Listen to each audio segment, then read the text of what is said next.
MPC BiPC ఇంటర్లో ఏ group అయినా సరే best degree course India's first industry integrated AITP degree. Call now. ఏంటి ఇలా సడన్ గా మీటింగ్ పెడుతున్నారు?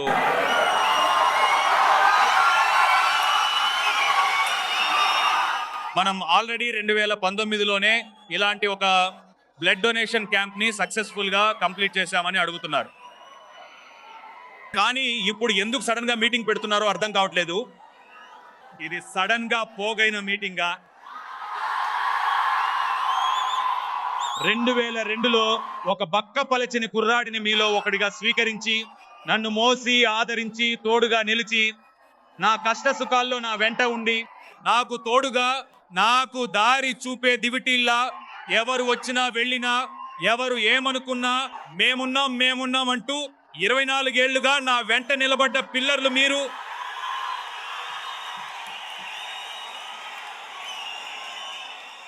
ఇది మీటింగ్ కాదు, నా ఫ్యామిలీ, అసుర ఫ్యామిలీ. మన వాళ్ళు ఈ ఇంటర్నెట్ లో అబద్ధాలు చెప్తూ రూమర్స్ స్ప్రెడ్ చేస్తూ పైన ఉన్న వాళ్ళని కిందకి లాగుతూ నెగటివిటీని టాక్సిసిటీని స్ప్రెడ్ చేసే రకం కాదు. అలాంటి పనులు చేసేవాళ్ళు కాదు. ఫీల్డ్ లో దిగి రచ్చ చేసే కుర్రాళ్ళు,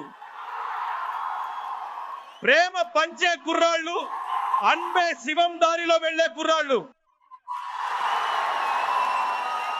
మనం చెప్పాం, వాళ్ళు ప్రేమిస్తున్నారా మనం ప్రేమే ఇద్దాం, వేషం ఇస్తున్నారా మనం ప్రేమే తిరిగి ఇద్దాం. జూలై 28 అనేది ఒక మామూలు రోజు, ఇంకో డేట్, ఇంకో నంబర్, ఇంకో తేదీ, అంతే.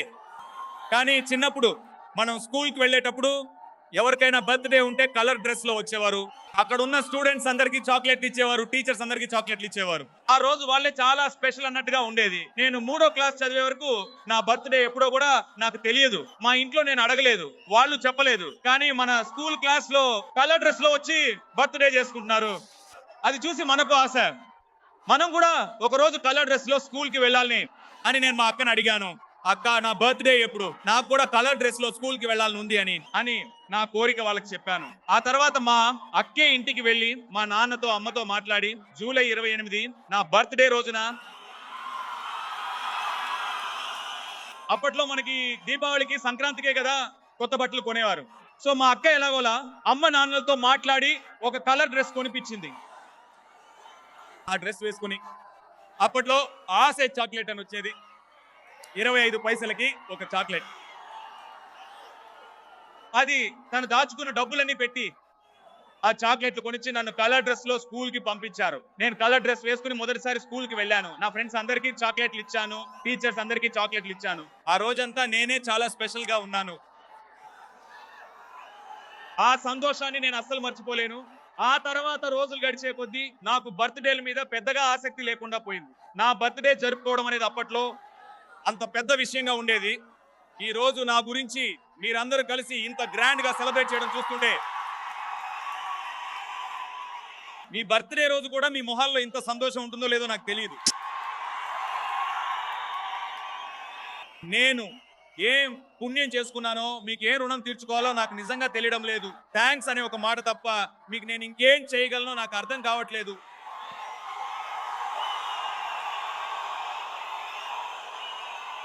ఇంతమంది వేల సంఖ్యలో ఇక్కడికి వచ్చి రక్తం ఇచ్చారంటే అది ఎంత గొప్ప విషయం, ఎంత పుణ్యం. ఈ పుణ్యం అంతా మిమ్మల్ని, మీ తల్లిదండ్రుల్ని, మీ అన్నదమ్ముల్ని, అక్కా చెల్లెల్ని, మీ భార్యా పిల్లల్ని చల్లగా చూడాలని ఆ దేవుడిని కోరుకుంటున్నాను. నన్ను చూసి మీరు గర్వపడుతున్నారో లేదో నాకు తెలియదు, కానీ మిమ్మల్ని చూసి నేను చాలా గర్వపడుతున్నాను. Rowdy babies, I love you.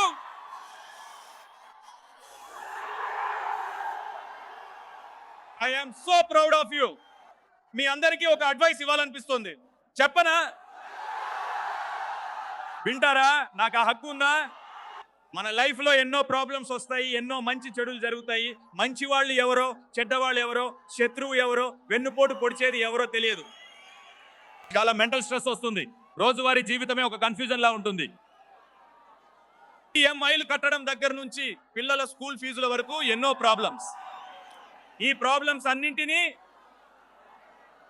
ఎలా మేనేజ్ చేయాలి. ఒకటి మనోధైర్యం, పట్టుదల, ఇంకొకటి హెల్త్ కోసం ఏం చేయాలి,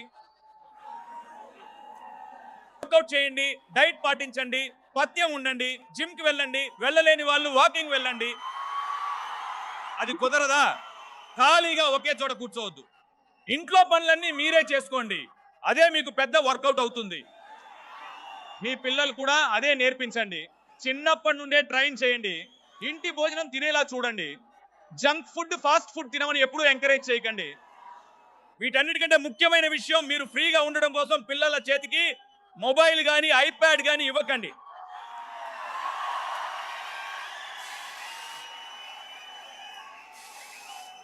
అంతకంటే దారుణమైన పని ఇంకోటి లేదు. అది వాళ్ళ మెదడు ఎదుగుదలని దెబ్బతీస్తుంది. పిల్లల్ని ఆడుకోనివ్వండి. ఇది శరీరానికి, మరి మనోధైర్యానికి, మానసిక ఆరోగ్యానికి ధ్యానం చేయాలి. అదే మెడిటేషన్. ఈ మెడిటేషన్ ని మాత్రం ఎప్పుడూ తక్కువగా అంచనా వేయకండి. మెడిటేషన్ మీ జీవితాన్నే మార్చేసి మంచి దారిలో పెట్టే శక్తి మెడిటేషన్కు ఉంది. రోజుకు ఒక 10 నిమిషాలు, కేవలం 10 నిమిషాలు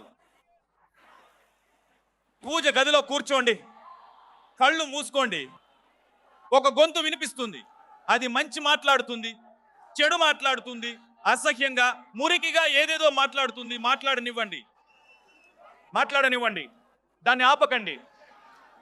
కొన్ని రోజుల్లో, వారాల్లో, లేదంటే నెలల్లో ఆ గొంతు అలసిపోయి ఆగిపోతుంది. అది ఆగాక ఒక నిశ్శబ్దం. ఆ నిశ్శబ్దంలో ఒక గొంతు స్పష్టంగా, దివ్యంగా, అశరీరిలా వినిపిస్తుంది. ఆ గొంతు మిమ్మల్ని బలపరుస్తుంది, సరిదిద్దుతుంది, క్రమశిక్షణలో ఉంచుతుంది, నిజమైన దారిలో నడిపిస్తుంది, మంచి చెడులేంటో మీకు నేర్పిస్తుంది, మంచి చెడులెవరో చూపిస్తుంది. మీ సమస్యల పరిష్కారాలు మనసులో వాటంతట అవే తడతాయి. మీ ఆలోచనల్ని శుద్ధి చేస్తుంది. అప్పుడు తెలుస్తుంది, యద్భావం తద్భవతి.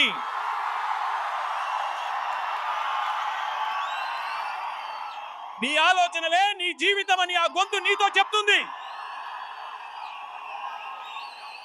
ఆ గొంతే దేవుడు అని అర్థం. ఆ గొంతు వినడం అలవాటు చేసుకోండి, హ్యాబిట్ గా మార్చుకోండి. ఆ తర్వాత దీన్ని ప్రాపర్ గా నేర్పించే ఎవరి దగ్గరైనా మెడిటేషన్ సరిగ్గా నేర్చుకోండి, చేసి చూడండి, మీ జీవితమే మారిపోతుంది. ఇక్కడ ఒక విషయం గురించి నేను మాట్లాడాలని అనుకుంటున్నాను. రీసెంట్ గా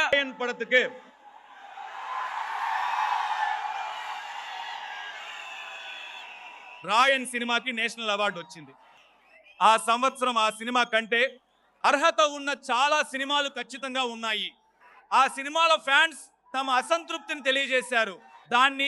నేను దాన్ని గౌరవిస్తాను, ఖచ్చితంగా గౌరవిస్తాను. ఇప్పుడు చూస్తే అది ఒక కానాకాలం రిలీజ్ అయింది. అప్పుడు నేను చిన్న పిల్లాడిని, ఖచ్చితంగా ఈ సినిమాకి నాకు నేషనల్ అవార్డు వస్తుందని చెప్పారు. చిన్న పిల్లాడిని కాబట్టి నేను కూడా చాలా ఆశగా ఎదురు చూశాను, కానీ నాకు రాలేదు. ఆ తర్వాత పుదుపేటకి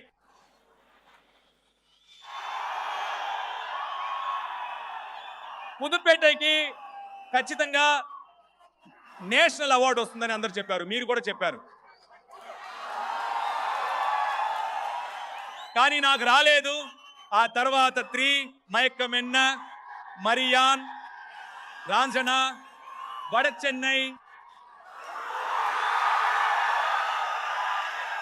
కర్ణన్, మయక్కమెన్న, మరియాన్, రాంజనా, వడ చెన్నై, కర్ణన్, ఇన్ని సినిమాలకి నేషనల్ అవార్డు వస్తుందని చాలా మంది మాట్లాడుకున్నారు, డిస్కస్ చేశారు, కానీ రాలేదు, కుదరలేదు. కొన్ని విషయాలు మనం ఎంత ప్రయత్నించినా మన చేతుల్లో ఉండవు. అవి దానంతట అవే జరగాలి. మనం ఏమీ చేయలేం. ఈసారి మాత్రం నాకు కుదిరింది, వచ్చింది. ఆ సినిమా ఎలా ఉన్నా ఆ సినిమా కోసం మేము పడ్డ కష్టం నిజమైంది. ఒక తమిళుడిగా నాకు ఇంకో 2 నేషనల్ అవార్డ్స్ వచ్చాయి.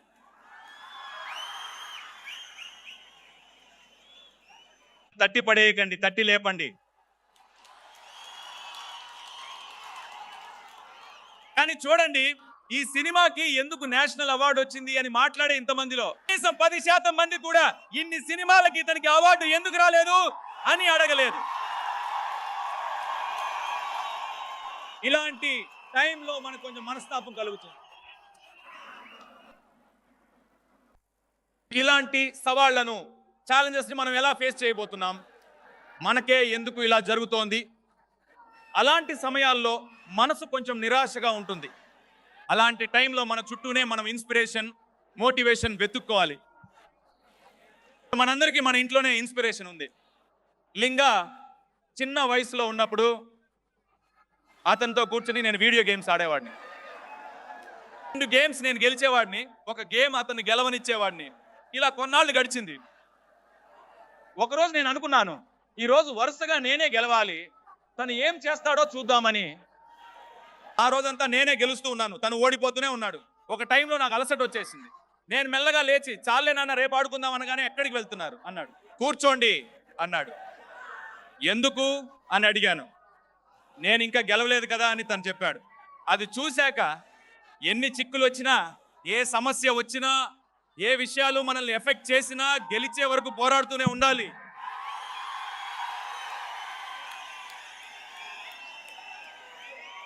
అలా ఆయన నుండి నేను ఇన్స్పిరేషన్ తీసుకున్నాను. మన తల అజిత్ సార్ చెప్పినట్టుగానే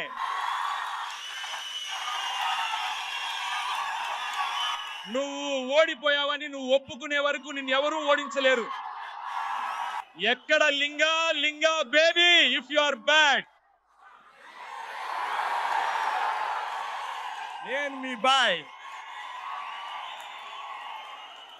ఇక్కడ ఇంతమంది ఒక్క చోట చేరారు, ఇంతమంది ఒకే చోట కలవగలిగారు. ఆ ఐక్యతకు, ఆ యూనిటీకి ఒక పవర్ ఉంది. ఆ పవర్ని మీరు పాజిటివ్ దారిలో తీసుకెళ్ళాలి. ఆ పవర్కి మీరు ఒక పర్పస్ ఇవ్వాలి.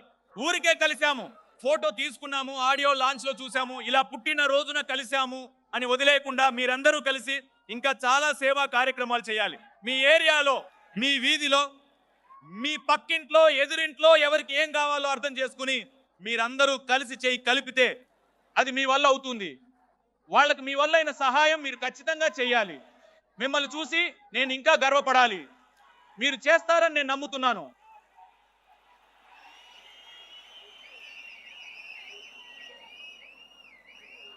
ఇంతమంది జనం, ఇన్ని కుటుంబాలు, ఇక్కడికి వచ్చిన మీరందరూ బాధ్యతగా క్షేమంగా ఇంటికి వెళ్ళాలి. బైక్ పైన ఫాలో అవ్వకండి, ఓవర్టేక్ చేయకండి, పబ్లిక్ న్యూసెన్స్ క్రియేట్ చేయొద్దు. అబ్బా కుర్రాళ్ళు అంటే ఇలా ఉండాలిరా అనిపించుకోవాలి. కుర్రాళ్ళు అంటే ఇలా ఉండాలిరా, అలాంటి మంచి పేరు నాకు తెచ్చిపెట్టి జాగ్రత్తగా క్షేమంగా మీ ఇంటికి వెళ్ళి మీ ఫ్యామిలీని చేరుకోండి. మాకు రక్షణ కల్పించిన పోలీస్ మిత్రులందరికీ చాలా ధన్యవాదాలు. బౌన్సర్ మిత్రులకు నా ధన్యవాదాలు. ఈ వేడుక ఇంత గ్రాండ్ గా జరగడం కోసం రాత్రింబవళ్లు కష్టపడిన ప్రతి ఒక్కరికి థ్యాంక్స్. ఇక్కడ కాలేజీలో ప్లేస్ ఇచ్చిన ఐసారి గణేష్ గారికి నా ధన్యవాదాలు.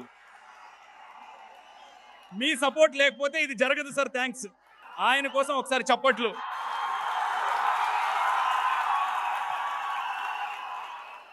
ఆయన నన్ను ఒక్క రూపాయి కూడా ఖర్చు చేయనివ్వకుండా మొత్తం ఆయనే ఖర్చు పెట్టి ఇవన్నీ మనకు చేయించారు. ఇక్కడ పనిచేసిన డాక్టర్స్ కి, నర్సెస్ కి అందరికీ నా థ్యాంక్స్. ముఖ్యంగా నా కన్మణి రాజా సుబ్రహ్మణ్యం శివ గారికి నా మనస్ఫూర్తిగా కృతజ్ఞతలు. మీకందరికీ థ్యాంక్స్ చెప్పాలా? మీకు